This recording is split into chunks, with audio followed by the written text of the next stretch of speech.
As the foremost, highly respected and top-rated titan of the world's vibrant and diverse political scene, Donald Trump is often very unfairly derided for his frequent boasts about his golfing prowess. But listen, please. He may not excel at thinking, speaking, forming meaningful relationships and leading countries, but he verifiably does spend an awful lot of his rapidly diminishing time trying to hit a little ball around some fake nature. So maybe he's actually extremely good at it, okay? Yes, Trump has had his unfair share of naysayers, but I have it on good authority from the Donald himself that he's perfectly won no less than 18, yes, 18 count 'em, perfect club championships. Actually, and serious voice now. That's incredibly impressive. It's easy for you to peer through the shrubbery at this poor shell of a man's sorry life and to forget that every human all of us remember has at least one strength or redeeming feature. So let's dive right into it and for once, celebrate a genuine winning ability of Donald Trump. The first stop is Trump International Golf Course in West Palm Beach, Florida, where a plaque or plaque, as I would normally say, proudly displays Trump's victories in 1999, 2001 and 2009. Yes, I know what you're thinking. It's his own club, for Christ's sakes. Well, no, come on. Fair's fair on the fairway. These events are carefully monitored and adjudicated, I'm sure. But hold on, one charity litter picking minute. If my memory is correct, which it is, the iconic West Palm Beach course wasn't actually opened until the year 2000. So how could he have won the club championship in 1999? I see. It says here that Mr. Donald actually played in a soft opening, yes, very funny, the year prior to the club opening to members which he subsequently declared as the club championship. That's all right then, all perfectly legitimate and above board after all. Let's press on. Donald's success at this magnificent course didn't end in 2009, though. In 2013, Trump, completely understandably and in quite a dignified way, I assure you, foghorned to the world that he'd won the club championship for a fourth time. That is strange, peculiar even, because I was, for the purposes of the narrative at least, mingling at the West Palm Beach clubhouse last week, and I happened to notice that the plaque, or plaque as I would usually say, for 2013 lists the winner as Tom Roush. Eh? What gives Donald me old buddy, me old pal? What? Oh, yes, sir. Yes, you are, sir. You did do very well, yes. Okay, got it, sir. Thank you, sir. Good break. Turns out it was just a simple mistake after all. It seems Mr. Trump, sir, had neglected to mention that he'd won the Super Senior Championship, which I'm sure is just as hotly contested among the cognitively bemused as the real club championship is among the more able-minded club members. Now over to Trump's actually not completely ghastly, all things considered, Bedminster course in New Jersey. Here Trump brilliantly won a club championship, albeit another senior one, but it's still very good for his age, and I guess that's why he looked so proud as he tried his best to lift the trophy. Oh, excuse me 1 second. Message coming through. Yes, over. Over. That is very interesting, I must say, over. Yes, mutton for lunch, Clive, thank you. Over and out. That was for the purposes of this script, researcher informing me that on the day of the Bedminster Championship, Trump was actually at his other club in Philadelphia, where that cheese comes from. It turns out, and this might be a little bit rich if you ask me, Trump deemed it acceptable to play his championship round in Philadelphia, where that cheese comes from, and then phone his winning score into the Bedminster Pro Shop, stating that he should be declared the winner, which thankfully, of course, he was. Very well deserved, Donald.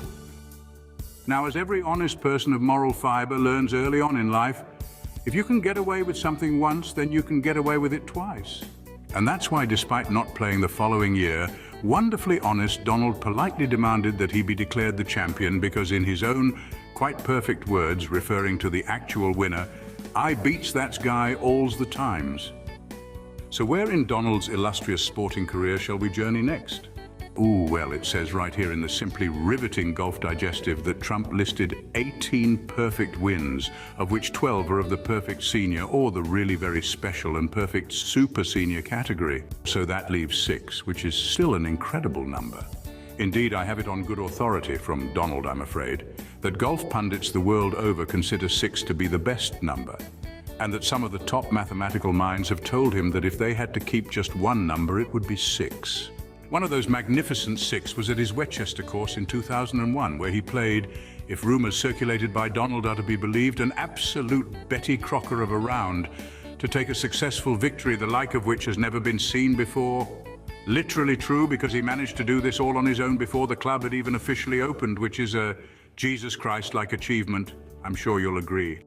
If anyone had been there to see it, there would have been a terrific rumpus like you'd never believe. A rumpus, some people call it that, a rumpus. No one's ever heard that word until now, is what the powerfully fragrant Donald himself told me one evening over bad burgers. Fast forward to the following year, 2002, at West Hester, Donald was once again a wonderful and deserving winner, as according to his own heavily scented testimony, he played a truly amazing round on the still 9-hole course. According to Golf Digest, Trump returned to West Hester. Why the hell not? It's his own club, for Christ's sakes. Give the guy a break. In the vintage year of 2004, where he actually won for real this time, promise. Oh, I am sorry, it appears to be Clive again.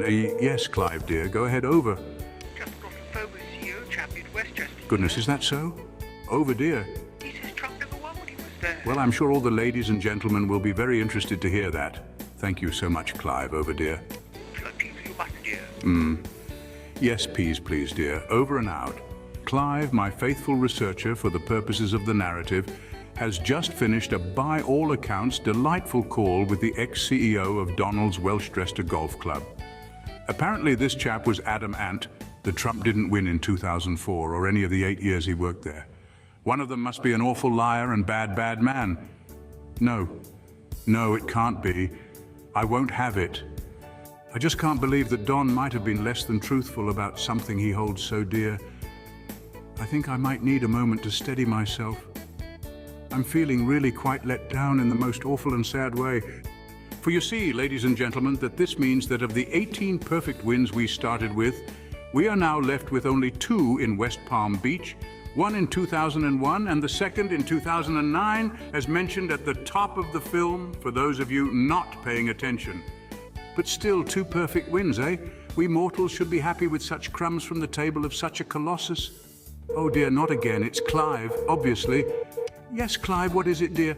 Over... I just can't find anyone to confirm these blasted wins, dear. I see, over... It's been really difficult to do. Yes, Clive, it was difficult. I'm sorry we have to put you through this, dear, over... Shall I put butter on the peas, dear? Yes, butter on the peas, please. Over and out. Well, I'm quite ticked off, I can tell you. Clive, dear, has finally finished his research and has just tearfully told me that he can't find anybody anywhere who can confirm these wins in 2001 and 2009 at West Palm Beach. Poor Clive, having to speak on the telephone to the sort of people who might actually choose to associate themselves with such a rotten cheat, and I'm really quite upset to say bad liar. We're all so sad and confused.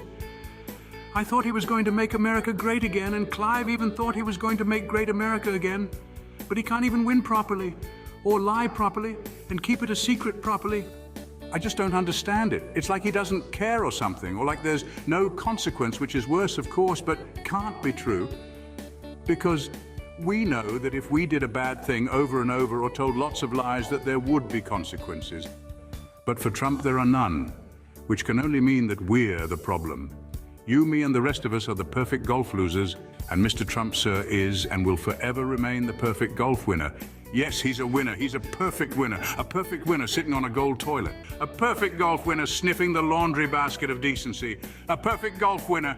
Let's cheer him on as he wallows and rolls in his own self-made effluent.